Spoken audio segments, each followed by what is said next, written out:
Jadi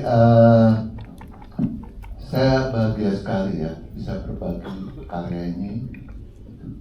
Starlucent memang selalu hadirkan film yang pilihan di Lebaran karena memang kita tahu Lebaran adalah hari yang sangat sakral, hari yang penting, hari yang seyogianya juga menjadi hari yang istimewa bagi siapapun dalam melakukan hal-hal apapun di periode tersebut, di momen tersebut. Dan tentunya dengan nonton di bioskop pun diharapkan ada film yang bisa menambah sakralnya momen yang dimana kita berkumpul dengan keluarga, dan film ini berbicara tentang bagaimana kita jadikan waktu yang berharga ini menjadi waktu yang juga bisa kita kembali memeluk keluarga kita, bersama keluarga kita, dan mencari kebaikan-kebaikan tanpa kita malu untuk, kan kita kadang-kadang suka menunda ya karena gengsi atau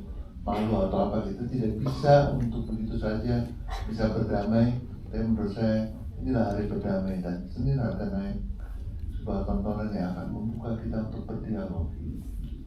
Saya sampaikan apresiasi saya yang terbesar ya bagi seluruh tim dari tim kreatif dan juga dari cast yang telah mendedikasikan seluruh energinya sehingga film ini begitu hangat, begitu menyenangkan. Saya sempat waktu dari pertama kali membuat cerita ini, saya pengen mendedikasikan film ini untuk ibu saya almarhumah.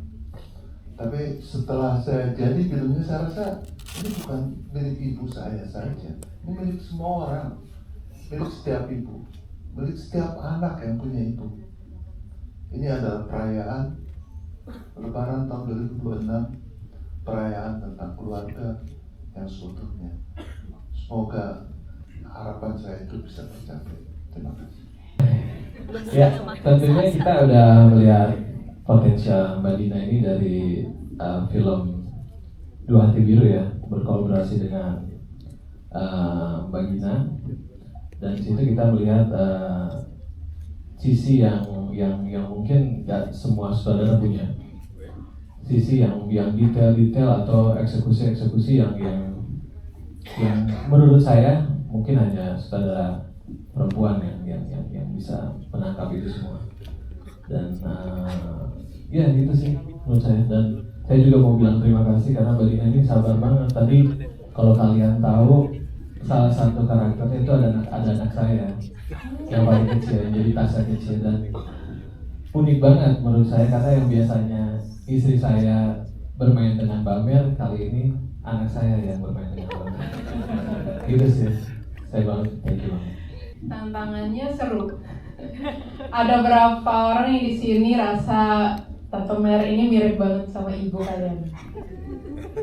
Kayaknya banyak deh, kayaknya nggak berani angkat ya. Ada beberapa yang mirip sama Mutia, banyak juga pasti. Jadi menurut aku Mutia sama Ibu Retno adalah dua tokoh perempuan yang sangat amat kuat, sangat amat kuat. Mereka bisa kejar mimpinya masing-masing dan kelihatan banget mampu untuk sukses. Tapi problematikanya di dalam keluarga kan selalu ada, dan itu adalah bahasa cinta. Padahal awalnya dua-duanya cinta, dua-duanya sayang. Cumannya cara untuk menunjukkannya itu sangat berbeda. Seperti kalau aku nunjukin kasih sayangnya ke ibu mungkin beda dengan ibu nunjukin. Mungkin kalau dari ibu mungkin masak terus taruh makanan di meja setiap saat biar kita ada makanan, itu adalah kasih sayang. Tapi buat seorang Mutia atau seorang anak seperti aku, is okay lah, kita bisa GoFood, ya nggak sih? Gitu. Tapi itu satu bahasa yang kita harus paham, peka, dan juga menerima bahwa orang tua itu ada cara-caranya masing-masing gitu. Dan di sini Tante Mer dan Nadia sangat amat bisa menangkap itu sih, semua detail-detailnya, terus lirikannya, terus cara untuk nunjukin kasih sayangnya gitu. Itu membuat konfliknya sungguh terlihat dan bisa dicernakan dan bisa kita semua relate gitu. value-nya banyak sekali ya, seorang ibu dan seorang anak, padahal dengan cinta dan kasih sayang yang sama, tujuannya itu sama, karena bahasanya itu beda, membuat banyak salah paham. Nah, semoga film ini menjadi satu film yang bisa jadi mulai dari bahasa itu, mulai kita cermin dan kayak, oh ya ternyata cara kasih sayangnya ibu itu nunjukinnya seperti ini, cara cintanya anak itu seperti ini. Dan itu saat kita mencerminkan diri sendiri, kita jadi lebih peka, lebih sabar, lebih menerima, dan pada akhirnya ada bahasa yang baru yang muncul. Terus bisa kita peluk hangat, walaupun kita bisa mungkin agak ego, masih nggak bisa minta maaf, nggak apa-apa. Karena rekonsiliasi itu kan bukan cepat ya, itu sesuatu yang satu hal yang berproses. Kita perlu waktu, kita perlu kesabaran, keberanian, dan mungkin Lebaran ini menjadi momen itu sih, untuk kita bisa berani melangkah, terus peluk hangat aja. Kalau minta maaf nggak bisa muncul, nggak apa-apa. It's a great step. Menantang ya, pasti gitu, karena menariknya adalah di sini kita melihat, teman-teman juga sudah melihat itu semuanya. Jadi memang kalau dari segi penulisan memang kita biasanya mulai dari karakter utama dulu, dan istilahnya kalau di sini itu adalah yang paling penting adalah Retno dan Mutia gitu. Kita mulai dari situ dulu, karakter seperti apa, value mereka apa, lalu nanti kita kembangkan di lingkungan mereka itu seperti apa gitu. Dan menariknya di sini di sini masing-masing itu adalah gimana caranya pastikan semuanya bisa punya kedalaman gitu, yaitu gimana caranya kita ngasih value masing-masing ke karakternya gitu. Apa sih luka apa sih yang mereka yang mereka punya di dalam gitu, dalam cerita ini berlangsung, dan bagaimana mereka cara mencintai mereka gitu kepada keluarganya segala macam kayak gitu tuh. Jadi kita pastikan dulu masing-masing karakter itu punya value itu dulu gitu. Termasuk karakter-karakter lain gitu, misalkan nggak cuma di keluarganya gitu ya, misalkan kayak Bude Ida gitu, itu juga punya masalah keluarganya sendiri. Lalu Aci karakternya siapa? Rani ya. Rani sama Karma, kemudian oleh Aci sama ini juga tadi juga lihat gitu, walaupun mungkin berarti komedi, cuma tetap aja yang keluar dari dialognya adalah hal-hal mengenai keluarga. Jadi memang kita semua karakter itu kita kumpul dalam satu tema, yaitu temanya adalah keluarga. Dan menariknya lagi, menurut saya pribadi juga menariknya adalah di sini pada akhirnya di antara semua perseteruan itu, ini bukan lagi soal menang dan kalah gitu pada akhirnya, tapi bagaimana kita memandang keluarga kita dengan kesadaran yang baru gitu, dan bisa menghadirkan kehangatan untuk kita masing-masing gitu. Kira-kira itu sih. Yang pasti penantang juga, karena walaupun ini film keluarga, tapi konfliknya itu kan antara ibu anak sama-sama keras bisa dibilang. Jadi musiknya juga bukan ikut keras, tapi tidak overpowering dari karakter mereka juga gitu. Dan itu gestur dari masing-masing konflik yang mungkin tidak ada dialognya, tapi disitulah tugas musiknya itu bisa non-verbal, bisa dibilang bisa mengantarkan mood yang diharapkan. Nah, untuk soundtrack sendiri gimana waktu itu ya? Pokoknya yang pasti secara tema ya, kita pasti akan mengkurasi secara tema, dari lirik, dari mungkin genre itu nomor kesekian lah ya. Yang pasti dari tema lirik, terus juga bungkusan musiknya itu sendiri. Kalau memang itu sinematik, pasti itu udah lebih mudah untuk masuk dan bisa bisa jadi ide juga, jadi inspirasi untuk ke lapisan scoring yang lainnya gitu sih. Oke. Untuk semuanya. Sebelumnya aku ucapkan terima kasih juga untuk Pak Barwes dan Mbak Dina ya. Lagu aku dipakai di soundtrack utama di film ini. Jujur, pertama kali nulis lagu ini, visi aku tuh point of view dua, antara aku ke ibu aku sama aku ke anak-anak aku. Makanya aku tulis di situ, kelak kau akan jadi orang tua seperti aku, karena memang keberlangsungan dan Senin harga naik ini yang aku lihat bukan soal currency tapi soal value diri yang dimana setiap minggunya bertumbuh dan bertambah. Bangganya saya di sini adalah saya seorang musisi yang hanya bisa berkarya dengan waktu 5 menit dalam bentuk sebuah lagu yang saya nggak bisa menghadirkan walaupun secara visual video klip, tapi ya udah ya 5 menit aja gitu. Tapi alhamdulillahnya apa yang saya tulis di lagu ini semuanya tertumpah di film ini. Segala bentuk cerita yang hadir problematik saya alami juga dari saya kecil, persis seperti yang difilmi sama ibu saya, makanya sampai terciptalah lagu ini yang bisa kalian dengar semua dan menyentuh banyak orang. Jadi terima kasih sekali lagi Bapak Wes Mbak Dina udah menjadikan film ini, menjadikan lagu saya ini menjadi sebuah film yang durasinya mempertegas gitu apa sih yang sebenarnya terjadi. Saya bisa nulis lagu ini dan harapan saya ke anak-anak saya yang lewat lagu itu. Nah, terima kasih semuanya. Assalamualaikum. Terima kasih semuanya sudah datang.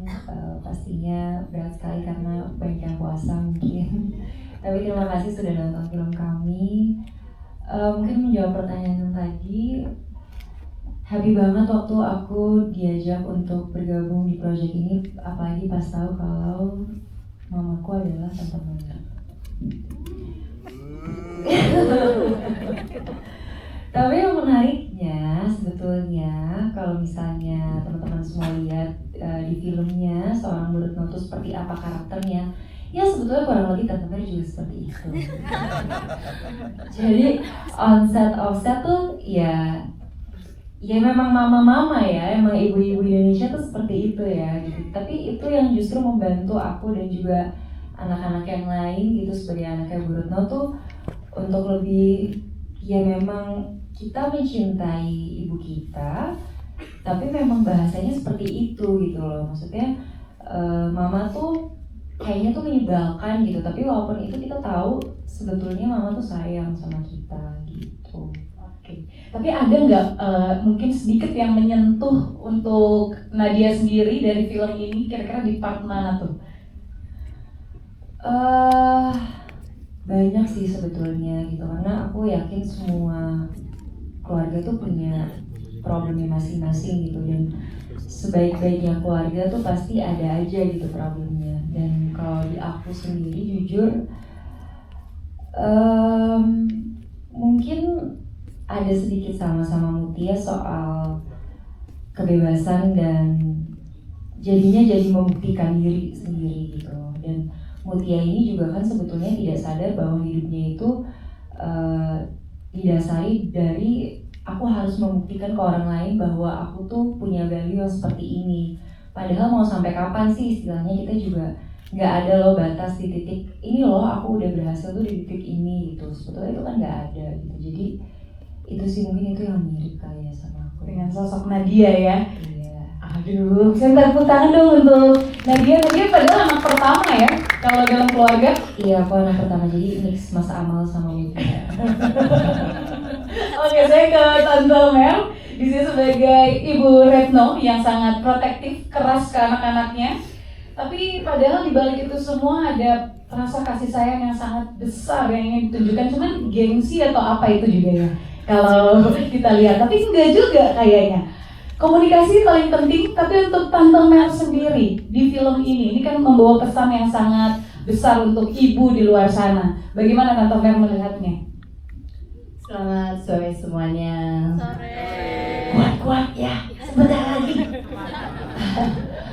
Kalau buat saya, Ibu Retno itu adalah rata-rata seorang ibu sejati ya.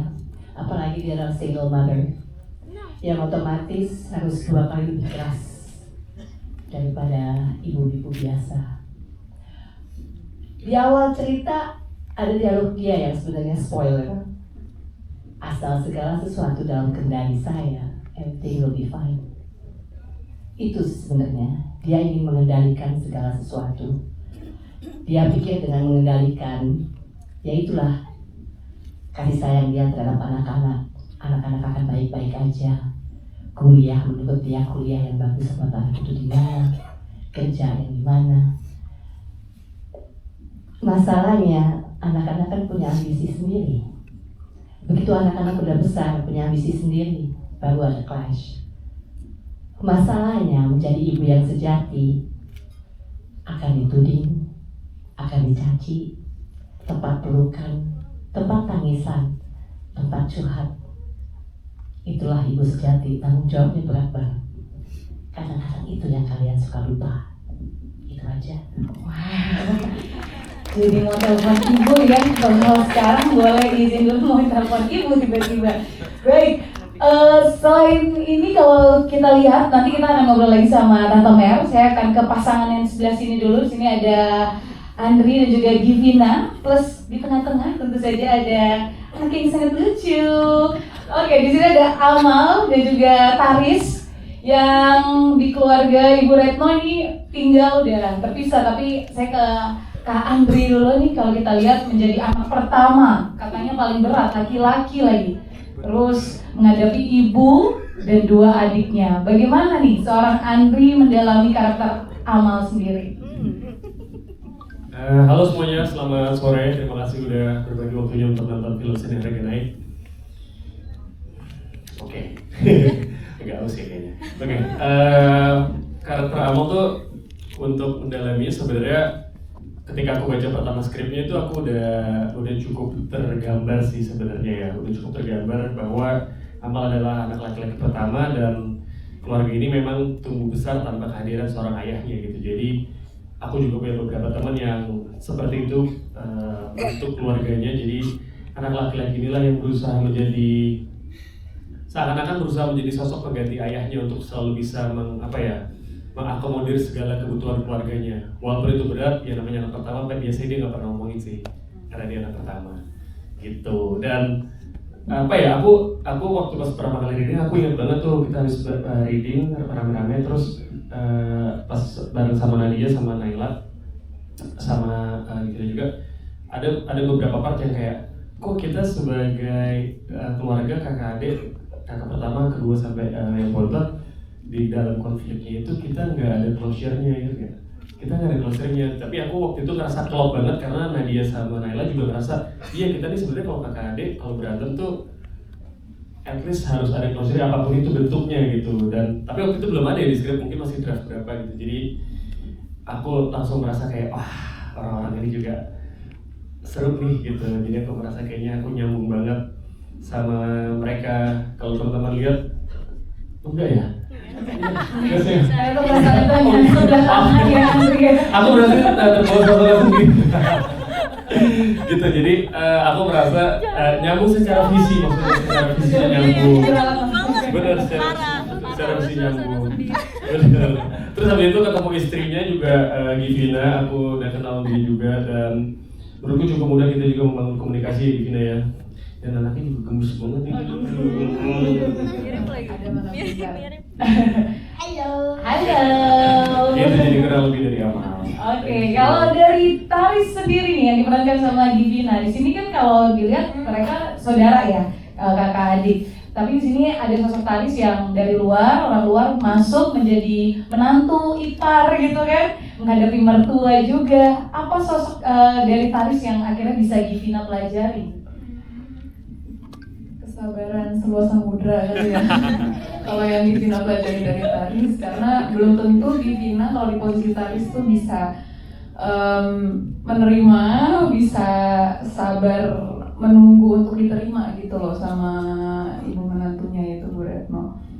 Tapi yang aku pelajarin banget juga adalah di sini tuh meskipun Taris dan Bu Retno itu ada konflik, balik lagi tadi sempat disebutin kalau ini tuh cerita bukan tentang siapa yang kalah, siapa yang menang gitu, tapi siapa yang mau berbaik hati untuk mengulurkan tangan duluan gitu. Karena ya kan kita udah keluarga gitu, masa harus gue yang benar, gue yang salah, kayaknya tuh nggak akan ada habisnya gitu. Jadi siapa yang berbaik hati untuk ulur tangan duluan sih. Oke, menurunkan ego bukan berarti kalah ya Givina ya, betul. Minta tepuk tangan untuk sosok Taris yang sangat hatinya seluas samudra.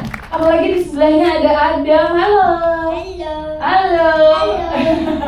Adam, cerita dong sama teman-teman semua. Di sana acting Adam keren kan teman-teman ya? Keren banget waktu pertama waktu nangisnya itu loh. Itu siapa yang ngajarin, gimana waktu itu ceritanya, kok bisa kamu sangat menjiwai di situ?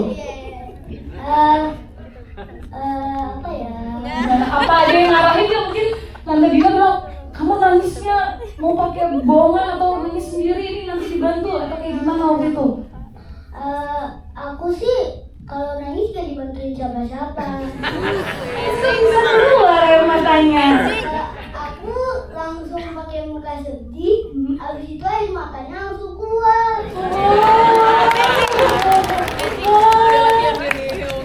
Gitu ya, berarti gak ada yang bantuin, kamu tiba-tiba udah langsung ngeliat, oh ini kayak sedih, tiba-tiba kamu bayangin apa waktu itu?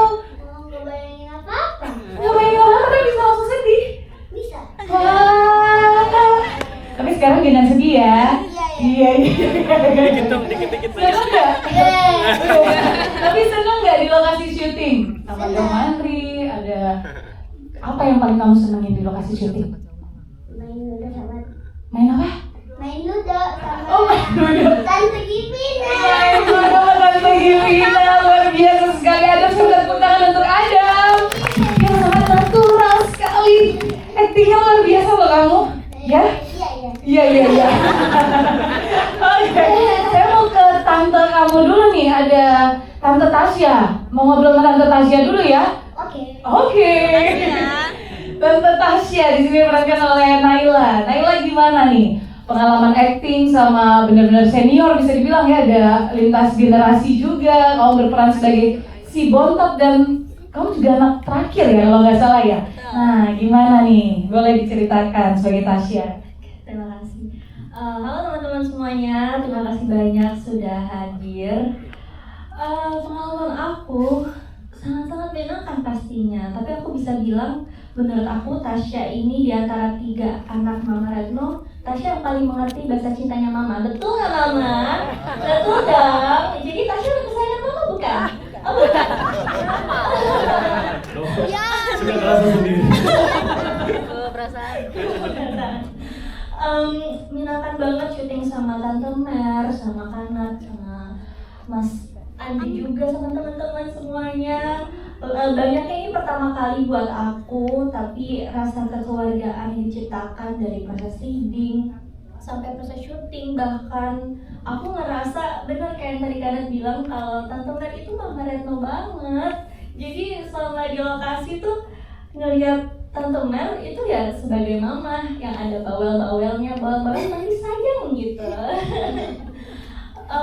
Tasya juga menarik banget buat aku karena bungsu sama seperti Naila. Ada satu part dari Tasya yang menurut aku bisa jadi highlight dari karakternya adalah gimana Tasya punya cita-cita, Tasya punya mimpi yang awalnya harus dia kubur untuk nemenin Mama di rumah. Menurut aku itu bahasa cintanya dari Tasya yang besar sekali buat keluarganya, gimana dia mau untuk ada di rumah untuk nemenin Mama, walaupun sebenarnya dia kesepian karena kakak-kakaknya sama mamsnya sibuk juga ya keluar dari rumah. Benar, ada duit.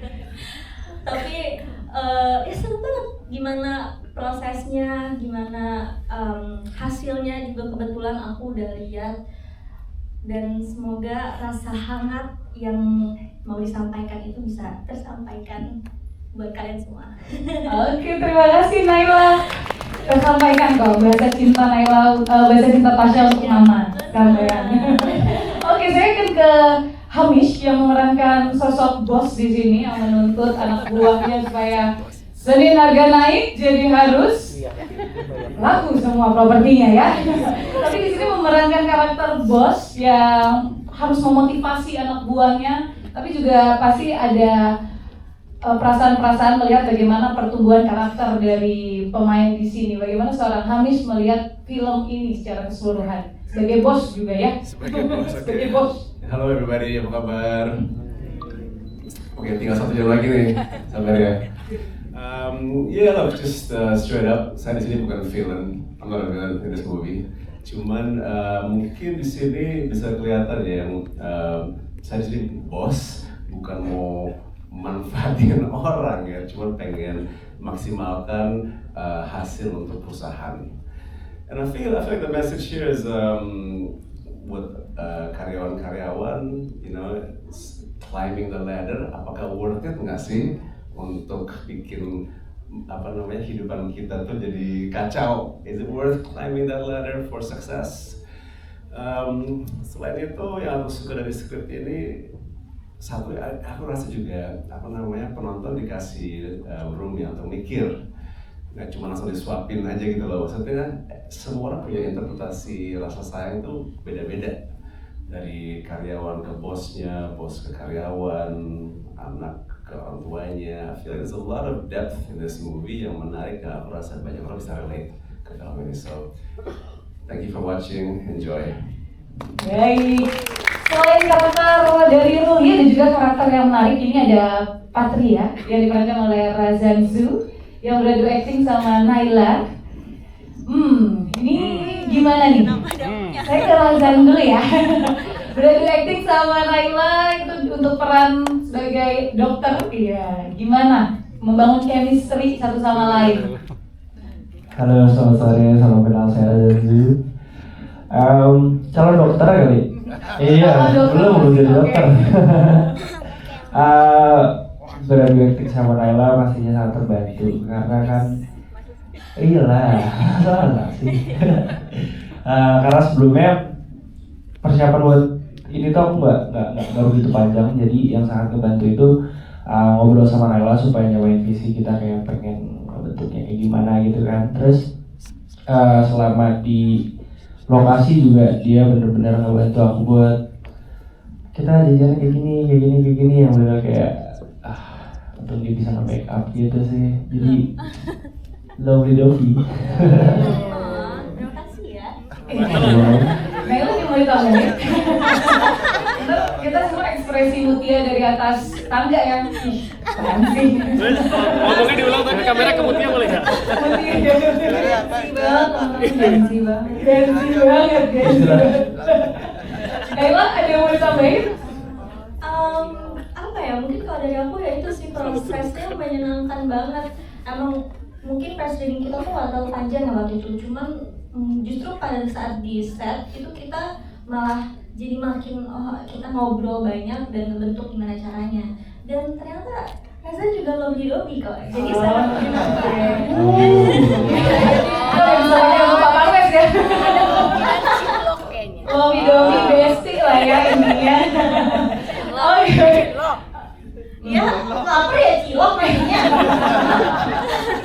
Oke, tapi ngebahas bestie, ini bukan cuma Naila sama Razan aja, ada bestinya Tante Mer, itu ada Tante Nungki atau Ibu Nungki yang menjadi Bude Ida. Gimana Tante Nungki membangun chemistry untuk menjadi bestinya Tante Mer di sini?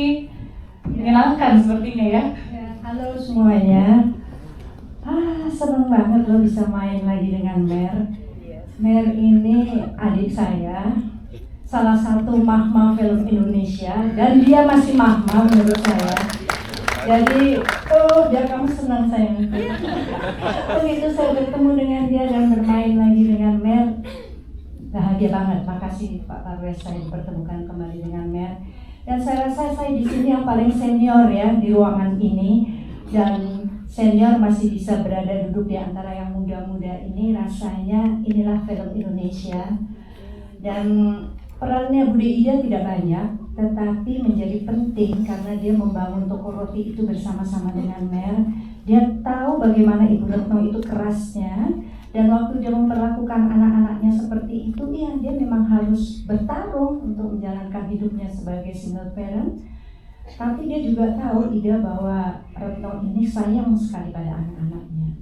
Dan ada pertemuan antara saya dengan anak-anak, saya ceritakan di situ bagaimana Retno berupaya menjaga toko rotinya supaya semua bisa bertahan, termasuk supaya anak-anak bisa maju ke depan. Itu anak-anak baru tahu, dan anak kedua ini yang keras kepala ini juga menjadi menangis di situ karena ibuku.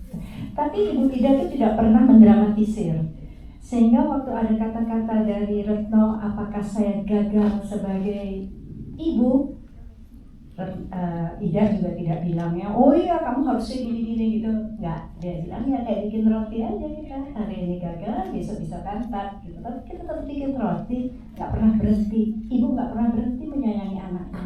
Seperti apapun, salah seperti apapun anaknya. Di situ adanya si budi Ida menjadi penting. Terima kasih Bu Nungki, teman yang luar biasa ini tidak pernah berhenti menyayangi anaknya. Saya adalah pasangan, ada Rianti dan juga Restu Sinaga di sini yang menjadi suami istri, punya 3 anak, lalu juga membangun usaha bersama. Melihat film ini, boleh nanti diceritakan sudut pandang masing-masing, bagaimana dari sudut pandang orang tua melihat film yang satunya memberikan kehangatan dan pelajaran apa yang akhirnya bisa diambil gitu. Berat ya, pelajaran apa? Penting ini. Selamat sore semuanya. Ya, aku tuh memerankan tokoh Retno ini di musim kehidupan dia yang sedang sibuk sekali. Jadi lagi merintis usaha, terus membesarkan anak-anak. Tapi dari scene flashback itu bisa terlihat bahwa sebetulnya semua yang dilakukan Retno itu untuk anak-anaknya. Dan mengenai pelajaran atau relasi antara orang tua dan anak, I think most conflict is generational ya, dari boomers ke millennial ke Gen Z ke Gen Alpha, semua memiliki cara komunikasi yang berbeda-beda. And I think emang we have to approach it with a lot of grace and patience. Dan yang paling penting adalah mau berdamai sebelum terlambat. Wow. Kalau dari Restu? Halo semua. Kalau dari sayanya kan masa lalunya Ibu Retno ya berarti ya. Pada saat single mom. saya masa lalu. So when everything is alright gitu, saya ngeliat selama kita selalu asumsi bahwa keluarga itu akan selalu bersatu, tapi yang pasti life goes on. Sekalipun dari ayahnya nggak ada, Ibu Retno tetap harus carry on. Sangat keren banget melihat struggle atau bukan struggle ya, challenges yang dihadapi oleh ibu dan challenges yang dihadapi oleh anak gitu. So it's a very beautiful dynamic menurut aku. Kalau dari aku tantangan syutingnya karena kita nggak main yang udah umur segini ya, kita main yang kecil, kalau malah laki-laki yang kemarin oke. Yang kecil-kecil susah sekali teman-teman kalau main sama yang masih kecil. Kalau kecil segini enak mainnya. Gitu sih. Itu lumayan tantangan juga ya untuk proses syutingnya sendiri. Iya, jadi tapi fun. Oke, saya tepuk tangan untuk pasang flashback juga. Saya akan ke Bu Dayu di sini sebagai Ibu Iren yang punya peran penting bagaimana rahasia terbongkar. Tapi rahasianya apa kita tidak bocorkan di sini tentu saja. Sebagai Ibu Iren atau Bu Dayu sendiri melihat film Senin Harga Naik ini pasti kita melihat bagaimana hubungan yang kuat antara ibu dan juga anaknya. Menurut Ibu Dayu sendiri seperti apa? Film Senin Harga Naik ini sudah dilihat dengan real life ya. Banyak sekali kejadian-kejadian seperti ini sampai sekarang pun. Dan kehadiran Iren di sini juga relate dengan kehidupan sehari-hari bahwa tanpa kita sadari banyak orang ketiga, ada orang ketiga yang secara tidak langsung mempersatukan sebuah hubungan atau menyatukan atau lebih menyadarkan seseorang tentang permasalahannya. Padahal Iren sendiri, she also has a problem. Gitu loh, anak-anaknya jarang datang, cucu-cucunya jarang datang, dan dia juga kesulitan untuk menyatukan keluarganya. Sampai akhirnya tadi semua teman-teman di sini tentu sudah melihat bagaimana akhir dari kehidupan Iren. Gitu. Jadi ya, saya sangat appreciate dengan film ini, dengan menulis ceritanya, karena ceritanya memang kuat sekali ya. Dan cerita ini adalah cerita yang sederhana, menyikapi kehidupan kita sehari-hari, hubungan antara keluarga, dan seperti yang sudah tadi dibilang oleh teman-teman di sini semua, Pak Parwes juga, bahwa ini adalah satu film yang sangat hangat, sangat bagus sekali, tayang di Lebaran, pas banget menurut saya. Jadi semoga ya bisa diterima oleh masyarakat dan teman-teman media semua di sini bisa membantu promo ya. mewarnai film Indonesia. Luar biasa sekali Bu Dayu. Bagaimana pesan yang disampaikan, ini adalah film yang sangat hangat. Tentu di kehangatan keluarga ini ada couple juga yang kita bisa bilang selalu tiap ada mereka nih, aduh, di couple goals ya. Bisa dibilang pasangan komangnya tapi versi di universe yang harga naik. Ya. Ada Aci dan juga Arif. Berani dan Kaman. Gimana, mau berantem dulu atau? Dikit. Semuanya selamat sore. Jadi kita nggak usah lama-lama ya, udah nungguin itu takjil ya. Takjilnya roti katanya. Mau bungkus gue pulang? Ini dulu deh, Bang Arif dulu ya. Boleh. Aji dulu deh. Ya udah deh.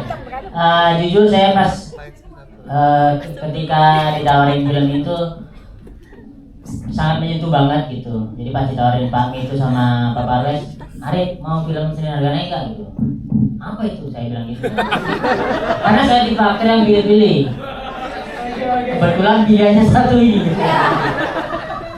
Terus saya baca skripnya gitu, ternyata menyentuh gitu. Filmnya menyentuh tentang keluarga. Dari sana saya langsung Pak, deal. Saya jadi Adam. Doan ya? Enggak. Ya filmnya bagus lah gitu. Iya. Asal lah ya. Juga udah nggak kuat ya buka. Enggak ini. Udah terakhir tadi udah bagus-bagus tadi. Iya. Jangan rusak. Kenapa kita dari di akhir ya?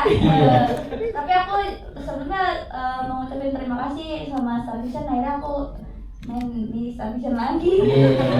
Udah lama. Terus aku juga senang akhirnya ketemu Tante Mer lagi. Terus pertama kali di sama Budima. Gimana tuh? Bangga gak? Bangga. Bangga. Terus